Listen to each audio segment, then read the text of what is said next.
Hello friends, Rajahmundry Kovvur మధ్య ఉన్న road come రైలు bridge ఉంది కదా గోదావరి నదిపై, సరిగ్గా దాని కింద ఉన్నాం మనం. ఇదే ఆ గోదావరి నది అంతా అక్కడి నుంచి. చికెన్ మసాలా.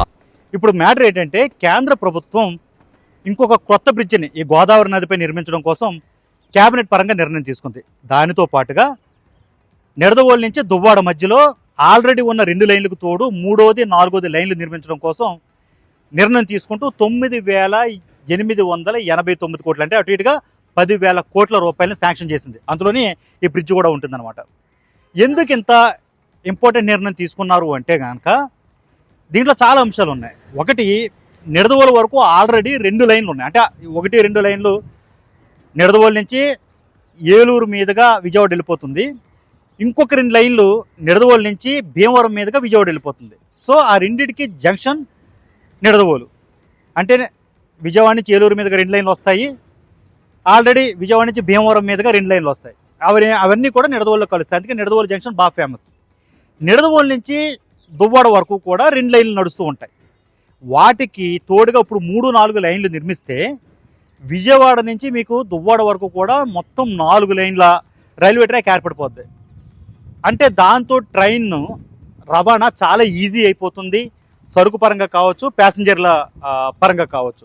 దానికి సంబంధించే ఇంత కీలక నిర్ణయం తీసుకున్నారు.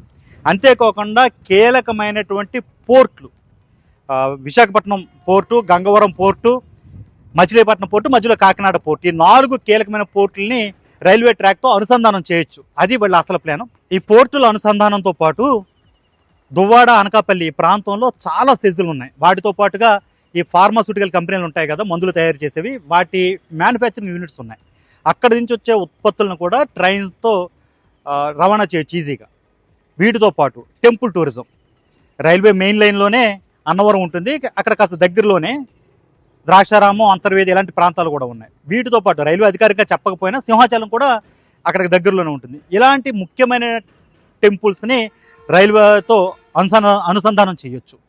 ఇవన్నీ కూడా ఆలోచించి దీన్ని ప్లాన్ చేశారు. అంతేకాకుండా ఇందులో భాగంగా గోదావరిపై కొత్తగా వంతెన నిర్మించాలి. ఆల్రెడీ గోదావరిపై 3 వంతెనలు ఉన్నాయి. ఒకటి బ్రిటిష్ వాళ్ళు కట్టిన హేవలాక్ వంతెన ఈ రాజమండ్రి దగ్గర, కానీ అది ఇప్పుడు పనిచేయట్లేదు. అది జస్ట్ ఏంటంటే టూరిజం అట్రాక్షన్గా మార్చే ప్రయత్నాల్లో ప్రభుత్వం ఉంది, స్టేట్ గవర్నమెంట్. కానీ ముఖ్యంగా 2 లైన్లు పనిచేస్తున్నాయి. ఒకటి వచ్చి ఈ రోడ్ కమ్ రైల్ బ్రిడ్జ్, రెండవది వచ్చి కొత్తగా కట్టిన ఆర్చ్ బ్రిడ్జ్. ఈ 2 బ్రిడ్జిల మీదుగానే రైళ్లు రాకపోకలు సాగిస్తున్నాయి.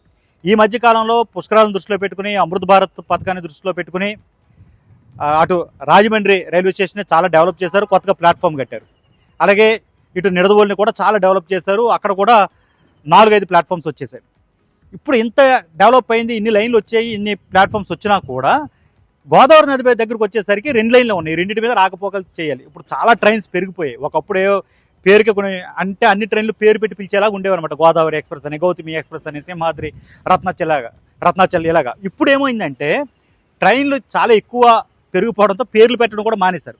కానీ అన్ని ట్రైన్లు అటు వచ్చి రాజమండ్రి దగ్గర ఆగుతున్నాయి, ఇటు కొవ్వూరు దగ్గర ఆగాల్సి వస్తుంది. ఎందుకంటే ఈ బ్రిడ్జ్ ఖాళీ అవ్వాలన్నమాట వెళ్ళే ట్రైన్ వచ్చే ట్రైన్కి.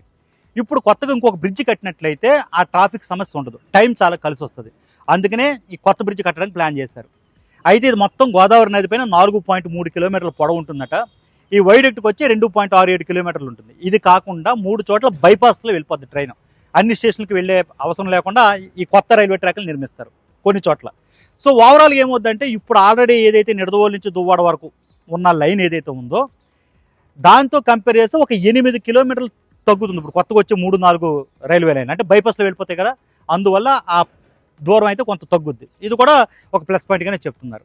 సో ఓవరాల్గా అయితే కనుక ఏపీకి సంబంధించిన ఒక పెద్ద గేమ్ చేంజింగ్ ఈవెంట్గా దీన్ని చెప్తున్నారు రైల్వేకి సంబంధించి. ఎందుకంటే ఈ దువ్వాడ నిడదవోలు లైన్ ఏదైతే ఉందో ఈ 3-4 లైన్లు వచ్చేస్తే కనుక ఈ 10,000 కోట్లతో ఈ కొత్త బ్రిడ్జ్ గోదావరి మీద వచ్చేస్తే కనుక టైం సేవ్ అవుద్ది, కొత్త ట్రైన్లు వేసుకోవచ్చు, రవాణా ఈజీ అవుద్ది. ఇవన్నీ దృష్టిలో పెట్టుకుని ప్రాజెక్ట్ ప్రకటించారు. ఈ మరి 198 కిలోమీటర్లు అంటే ఒకవైపు చెప్తున్నాను, 198 కిలోమీటర్లు పొడవైన రైల్వే లైన్లు 3-4 వేయడం వల్ల ఏంటి మిగతా అన్ని చోట్ల టైం కవర్ అవుద్దంటే ఆల్రెడీ చెన్నై నుంచి హౌరా మధ్యలో ఉన్న హై డెన్సిటీ నెట్వర్క్ ఏదైతే ఉందో, అంటే రైల్లో రద్దీ విపరీతంగా ఉండే నెట్వర్క్ ఏదైతే ఉందో దానికి సంబంధించి చాలా చోట్ల 3వ లైన్ పూర్తయిపోయింది, కొన్ని చోట్ల 4వ దాన్ని కూడా ఆల్రెడీ ప్రక్రియ జరుగుతుంది. ఈ ఒక్క సెక్షన్ కూడా పూర్తయిపోతే నిడదవోలు నుంచి దువ్వాడ వరకు కంప్లీట్గా ఏపీకి సంబంధించి ఈ లైన్లో ఏదైతే ఈస్ట్ కోస్ట్ లైన్ ఉందో ఈ లైన్లో తూర్పు తీరం వెంబడి 4 లైన్ల రైల్వే ట్రాక్ మనకి వచ్చేస్తుంది. ఈ భూసేకరణ ఇవన్నీ కూడా చాలా ఈజీగా, రైల్వేకి ఆల్రెడీ చాలా భూమి ఉంది కాబట్టి అక్కడి 3-4 లైన్లు వేసేస్తారు. కొన్ని చోట్ల ఉన్న చిన్న చిన్న ఆటంకాలు కూడా ప్రభుత్వం పరంగా క్లియర్ చేసేసుకుంటారు. రైల్వేకి అది పెద్ద ఇబ్బంది ఏం కాదు. సో ఓవరాల్గా రానున్న కొద్ది కాలంలోనే ఈ లైన్ పూర్తయిపోతుంది. దీంతో పాటుగా ఉత్తరప్రదేశ్లో గజియాబాద్ అంటే ఢిల్లీని ఆనుకునే ఉంటుంది కానీ పేరుకి అది ఉత్తరప్రదేశ్లో ఉంటుంది. సో గజియాబాద్ టు సీతాపూర్ వరకు కూడా 3-4 లైన్లు వేయడానికి అక్కడ కూడా 15,000 కోట్లు ఇచ్చారు. అది ఇంకా పెద్ద ప్రాజెక్ట్ అన్నమాట. 800 కిలోమీటర్ల పైన అది వస్తుంది. 850 చిల్లర వస్తుంది కిలోమీటర్ల పరంగా. అదేంటంటే టెక్స్టైల్స్, ఈ ఫార్మాస్యూటికల్స్, ఇంజనీరింగ్ ఉత్పత్తులు, ఇంకా చాలా ముఖ్యంగా చేనేత వస్త్రాలు, వీటన్నింటికి సంబంధించినటువంటి రవాణా అక్కడ ఎక్కువగా జరుగుతుంటుంది. దానికోసం ముఖ్యంగా ఎలక్ట్రికల్స్కి సంబంధించిన రవాణా ఎక్కువగా ఉంటుంది. అందుకని చాలా ఇంపార్టెంట్ ట్రాన్స్పోర్ట్ సెక్షన్ అనమాట. సో దానిని కూడా 3-4 లైన్ల కింద మారుస్తున్నారు. ఉత్తరప్రదేశ్, ఆంధ్రప్రదేశ్ కలిపి ఓవరాల్గా 15 జిల్లాలకు సంబంధించి ఉత్తరప్రదేశ్లో 15,000 కోట్లు, ఇక్కడ ఒక 10,000 కోట్లు, రమారమి ఒక 25,000 కోట్ల రూపాయలను కేటాయిస్తూ నిన్న కేంద్ర కేబినెట్ డెసిషన్ అయితే తీసుకుంది. చాలా ముఖ్యమైనటువంటి ప్రాజెక్ట్ ఇది. ఏపీలో అయితే కనుక మెయిన్ ఈస్ట్ గోదావరి, కోనసీమ, కాకినాడ, అనకాపల్లి ఈ జిల్లాల్ని కవర్ చేసుకుంటూ విశాఖపట్నం కూడా కలుపుకుంటే టోటల్ 5 జిల్లాలని ఇది కవర్ చేసుకుంటూ వెళుతుంది అనమాట. చాలా ఇంపార్టెంట్, దీని ఒక పరిణామంగా చెప్పాలి. ఏపీకి సంబంధించి రైల్వే పరంగా చాలా చాలా ముఖ్యమైనటువంటి నిర్ణయం ఇది. ముఖ్యంగా ఈ 5 జిల్లాలు ఏవైతే ఉన్నాయో వీటికి సంబంధించిన గేమ్ చేంజర్గా ఆల్రెడీ రైల్వే వర్గాల్లో కావచ్చు, ప్రభుత్వ వర్గాల్లో కావచ్చు చర్చ అయితే మొదలైంది. వ్యాపార పరంగా, కొత్త ట్రైన్ల పరంగా ఇది గేమ్ చేంజింగ్ ఈవెంట్. చాలా త్వరలోనే పూర్తి చేసేస్తున్నారు. రైల్వే ఈ మధ్య ఎక్కువ టైం తీసుకుంటలేదు, చాలా తొందరగానే ప్రాజెక్టులన్నీ పూర్తి చేసేస్తున్నారు. కాబట్టి ఏపీకి సంబంధించి ఇది ఒక చాలా గుడ్ న్యూస్గా చెప్పుకోవాలి.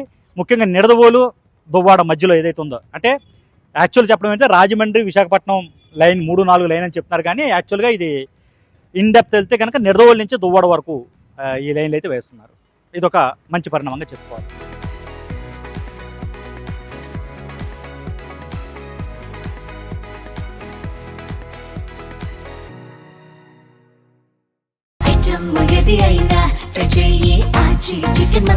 ఆచి చికెన్ మసాలా